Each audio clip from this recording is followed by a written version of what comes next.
এই গরমের মধ্যে কারেন্ট না থাকার কারণে বানিয়েছিলাম লাচ্ছি। আর এই লাচ্ছিটা যা হয়েছিল না ভাই, একদম কড়া। তো এই ঠাড়া পড়া গরমে ভাবছিলাম আমের জুস বানাবো, কিন্তু এইবার গাছে একটা আমও ধরে নাই, আর রুমে এসে দেখি কারেন্টও নাই। আর ভাই গরমে পুরো অবস্থা খারাপ। সেই জন্য ঠান্ডা কিছুর খোঁজে আমি একটা পাওয়ার কিনলাম। পাওয়ার শুধু নামেরই পাওয়ার, এটা খাইলে কোনো পাওয়ার আসে না, কিন্তু ভাই পাওয়ারটা খাওয়ার পর কি যে ভালো লাগছে সেটা বলার বাইরে। তো তারপর সকাল থেকে বিকাল হয়ে যায়, কিন্তু কারেন্ট আর আসে না। তারপর আমার মাথায় বুদ্ধি আসে যে লাচ্ছি বানানো যাক। আর আমি লাচ্ছি বানানোর বুদ্ধিটা কোথা থেকে পাইছি জানেন? ঠিক এখান থেকে। ये 2 वेबसाइट्स भी आपको काफी पसंद आए।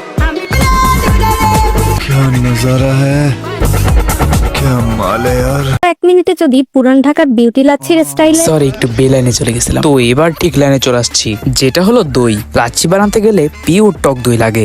মার তো টক রে। তো যাই হোক, তো লাড়াচাড়া দেওয়ার পর আমার লাচ্ছি তৈরি। আর ভাই এটা খাওয়ার পর আমি বিশ্বাসই করতে পারছিলাম না এটা আমি বানিয়েছি। ভাই এটা এত মজা হয়েছে যেটা বলার বাইরে। আর लाइक और शेयर ठोक दीजिए महाकाल का धमाकेदार लाइक और शेयर ठोक दीजिए।